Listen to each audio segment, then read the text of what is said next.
All right, it is the first day of 2023, and this is going to be a weekly recap from the 26th of December to the 30th of December.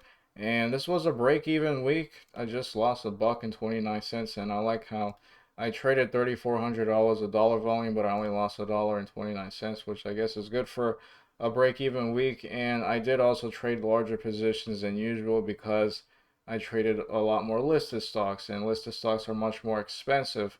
And even though my risk level is $10 with listed stocks compared to $100 currently with OTCs, because they're more expensive, I trade larger sizes, so that's one thing to take into consideration. It seems like one thing that I guess made this a break-even week was this trade here with GTII. It seems like I didn't trade this one as well as I should have, so we'll go over that. And yeah, a lot of setups just didn't work out. It seems like this is the only one that I marked as a trade that actually worked out and offered potential, or at least it got to the goal that I wanted it to get to. Let's look at the first trade, which is GTII on the 27th. GTII. 27th is right here, and what I like about it is that it's had this big run up a long time ago. It sold off and now it's trying to come back almost too aggressively. I didn't like it. It looked like a very manipulated run up because it would just uptrend and not really offer much of a downtrend, at least up to this point here, the 27th. You can see it sold off pretty nicely here, the 28th, and I was in at 10:08 a.m. 130, and that was a symmetrical triangle. So let's look at 10:08, which is actually way back here. So yeah, let's try to get it since the market opened, which was right here. 10:08 is right here, and I got in at 130. Why? I saw a symmetrical triangle, which basically means two trend lines that are kind of meeting each other at the same point. And I'm gonna guess I had the trend line somewhere like this. I'm not extremely sure, but I mean, you can try to, work back from your notes and see where maybe you entered a position. But anyway, again, I was in here at 10:08. So yeah, right after it broke past the upper part of the symmetrical triangle, and 130 was my price, thinking that it's going to break past this upper range of the symmetrical triangle, and because it broke the top part, it's going to make a move towards the upside, which, as you can see, it did it here very nicely, but obviously didn't make that much. I got out at 10:13 at basically the same price, just a tiny section more. Let's look at 10:13. Was right here, right around here at this 130 level. So essentially what happened was that I got in the setup, didn't really uptrend that much, and then when it was starting the downtrend, I got out of it. Fortunately, this one did work out later, and this is one of the type of setups where it did like a higher low here, and it held on to VWAP, and then it really uptrended and made a move much higher. I hope I can be able to trade this one better. I think what I could just do is just have the patience to try again, because it never did get below VWAP this entire day once it broke the upper part of this symmetrical triangle. And with the way it was trading here, it made sense for it to try to do something like this. Maybe I wouldn't have sold all the way up at the very tippy top, but this would have been pretty cool. Maybe I would have sold into this right here because it was topping right at the day high before it went even higher. Let's just see in theory what a sell at 145 would have been, because there was, in fact, a chance to have been profitable. I was kind of on the right track. I just didn't really, end up right there when it happened. And I did put here that it didn't work right here. So yeah, it didn't just like break the upper part of the trend line and just shoot up immediately. It kind of did a little uptrend, a downtrend, held VWAP, and then it eventually worked itself up. So I hope I can be able to trade better in that sense, either try again or maybe just hold longer and have a risk level move up, in this case the VWAP. But I just hate, trying to make sense out of things that is in theory hindsight. But I was on the right track. It's not like I bought this for nothing. And yeah, the setup clearly worked. I really hope I can do better in that sense. And yeah, that was the setup that did work out later. Let's look at Tesla, which is going to be on the 27th. I like how it's been selling off, and there's plenty of people who are just shorting the crap out of it. And then there's also people who want to did buy it because You know, there could be a bunch of shorts getting squeezed, and even though if in fact it is true that it's valuated too high and it's, you know, it needs to downtrend. It does. Nobody says that it has to downtrend all at once and then just stay there. It could always downtrend, bounce, downtrend more, and then bounce again. Especially if short sellers are getting too greedy. But yeah, it is an interesting stock. The 27th is going to be right here, so it just sold off for the most part on this day. I was in at 1032 at 114.41. So let's zoom in some more. 1032 was right here at this green candle. I'll zoom in some more. 1032 at 114.41. Why did I get in this? It was the inverse head and shoulders, shoulder, head, and I got in it right here. The shoulder, and I also liked how the shoulder was pretty close to the head, so I figured, you know, if I'm going to be in it right here and I'm going to risk the day low, and if it looks like it's going to break it, it's no longer an inverse head and shoulders, and I'll be out of the trade ideally before it breaks it, so I can have a small loss and, you know, just take a trade that could have worked out.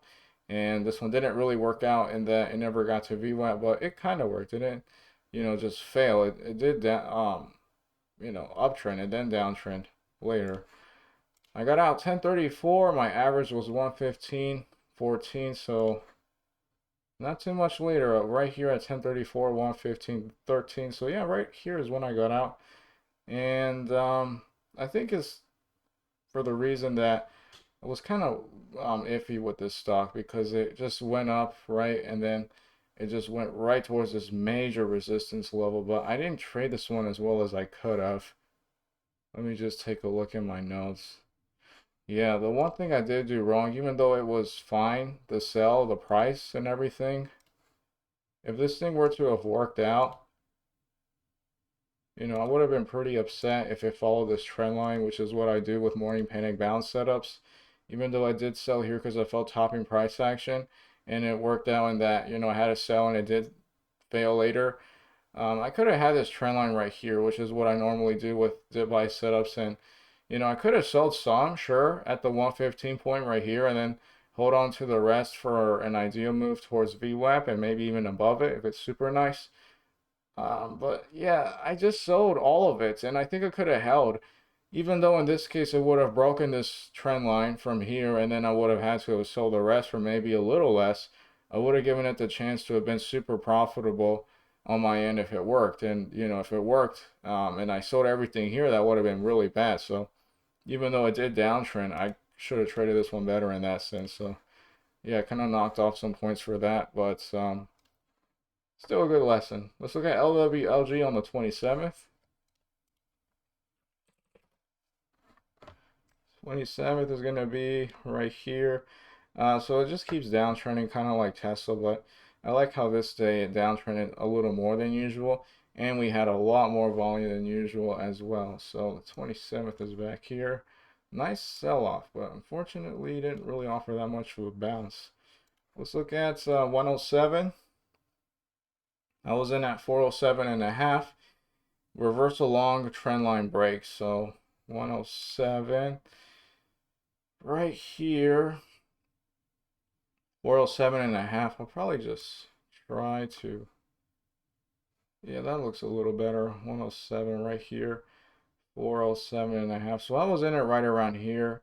And why did I get in this setup? Well, the idea was is that I had some kind of trend line and it was breaking past it. So let's go ahead and draw a trend line. In theory, what maybe could have been what I was looking at.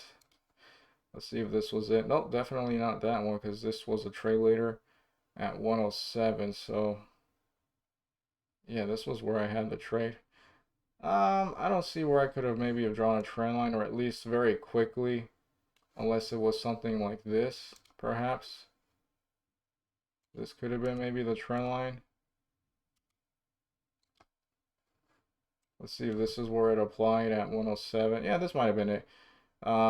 Maybe I had this trend line going on, something like that, where, you know, I have some downtrending trend line and it's been following it, and then it finally breaks above it in this case, and I think it can try to uptrend some more. I did get out at 114 at 406, so 114 was right here, and I got out of it at 406 roughly. And what happened was is that even though it did break the upper, not the upper, but the downtrending trend line, it didn't really do much, as you can see right here. So when it started to sell off again, I guess that's when I got out. And I think the lesson with this kind of stock, at least with listed stocks, even though this one kind of trades like an OTC, it is a listed stock.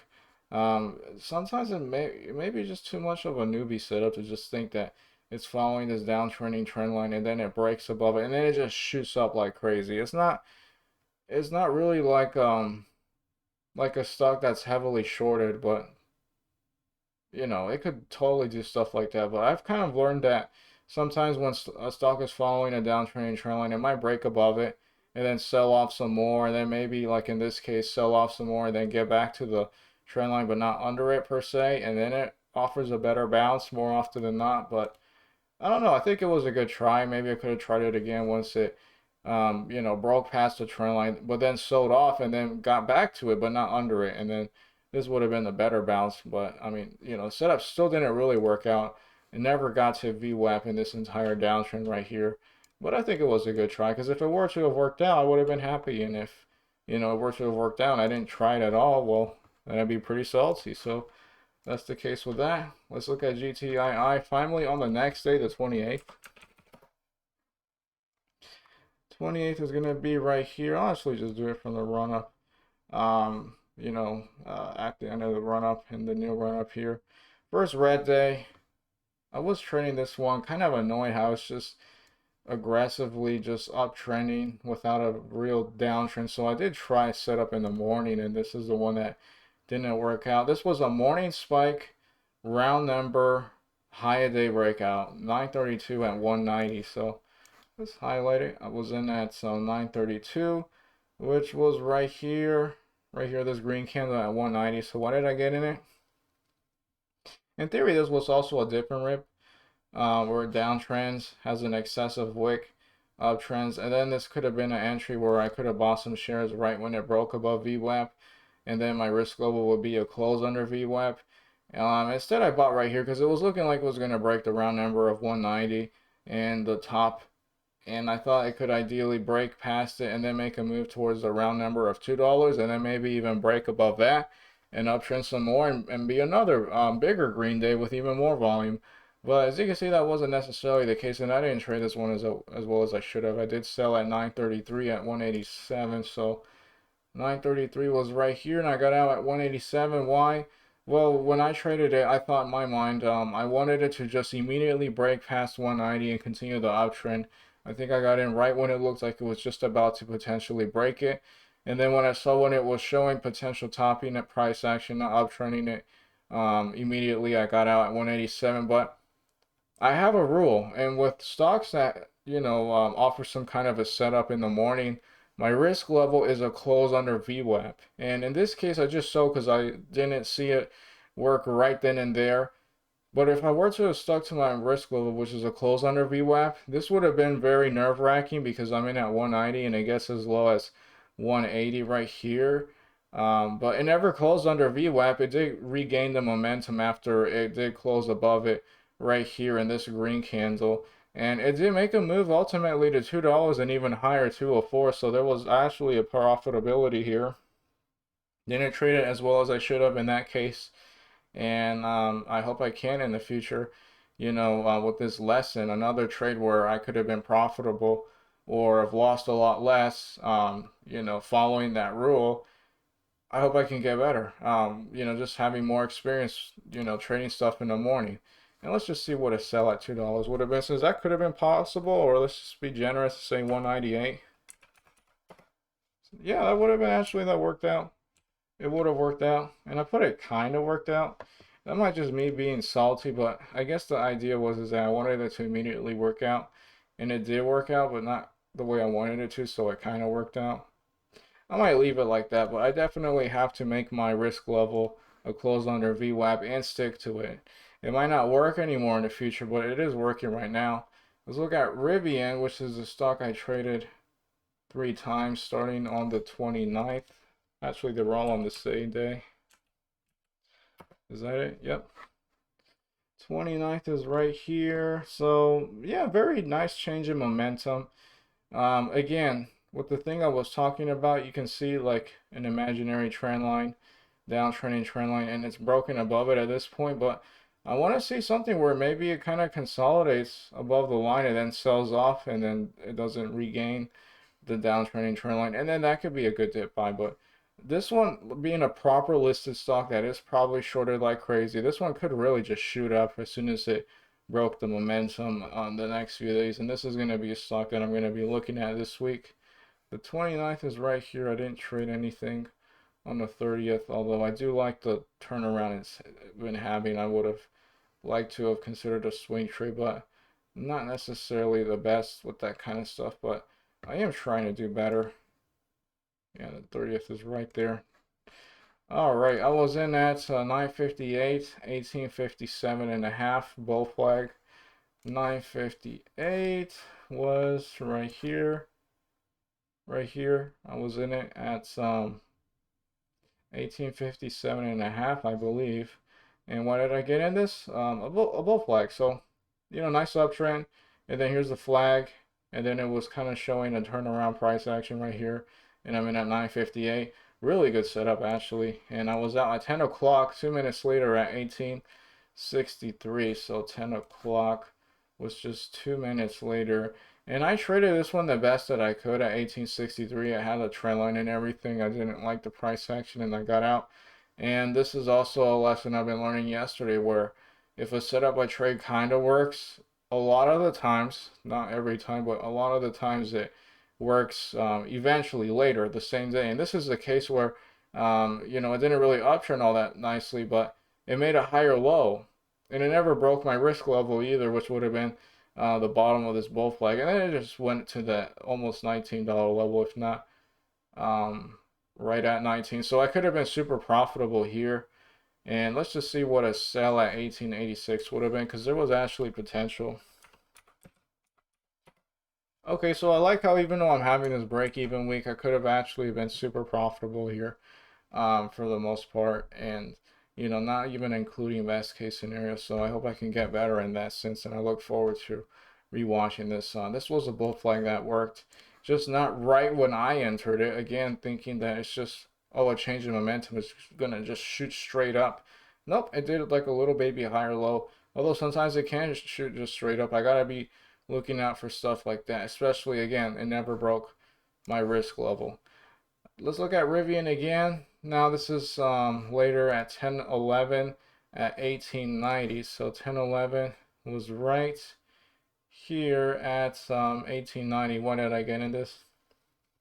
I got in it because it looked like it was a higher day breakout, which is this little wick right here at 1893, and I'm in it at 1890.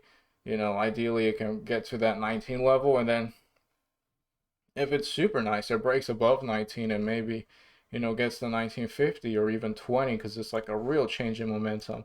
I got out 1014 at 1894. So 1014 was 1894. Right around here is when I got out my average. Good try. It did, top at 19. It didn't, break above it, so it didn't work out in that sense. But I actually did try to consider shorting this. I tried twice to short, but I didn't have enough money in my short selling accounts, unfortunately. So I missed out, and this one worked out right here. This was a nice downtrend to be a part of. I would have liked to have been profitable there, but at least I tried. And, boo-hoo. Ideally next time I'm less lucky. Excuse me. Less unlucky. Let's look at Rivian one more time at 1034. And this is a head and shoulders, shoulder long. So 1034 at 1878. 1034 was right here, and I got in at 1878. Why? Shoulder, head, and then it had this drop right here. Now it was showing kind of consolidation, a potential for it to be a bottom. And I wanted to buy into this, in hopes that it can uptrend and then I can have a shoulder to sell into. And unfortunately, the shoulder here wasn't just big enough to have been profitable for the most part, at least with the size I'm trading and everything. I got out at 1037 at 1880. So 1037 was right here at 1880. And what happened is that, I kind of remembered not all cases work out where it has this nice shoulder, a nice head, a dip, and then it makes a nice shoulder to sell into. In this case, it didn't drop as much as it did here, so it wasn't like perfectly level. And then not all shoulders, right shoulders, are going to be shaped the same way as the left one. And this one, I was worried was going to be just a little tiny baby narrow shoulder, and then it just sells off. And what you're thinking is consolidation might just be the shoulder itself, and then it really sells off and it doesn't work out. But um, it did kind of uptrend, sure, but it wasn't really a big shoulder, and I sold into that point because it was showing topping price action, and this was a good trade for what it was. It didn't work out. It kind of worked out because it didn't just immediately fail, but it didn't really like wow, just shoot up, get to the other shoulder level significantly higher, or maybe even best case scenario, it doesn't end up being a head and shoulders pattern and it just uptrends and breaks the day high. I've seen that happen a lot of times, and then it's a really nice short squeeze. That's it for this weekly recap right here. I look forward again to rewatching this because it seems like there were a lot of things that could have done better as a trader. And yeah, ideally I can do better this year with everything I learned last year and be really profitable. Otherwise, I'll just keep being a loser, I guess, and I'll just keep trying. I'm thankful for God for the opportunity nonetheless. Definitely have to keep trying and getting better. This is it for the weekly recap to close off the year of 2022.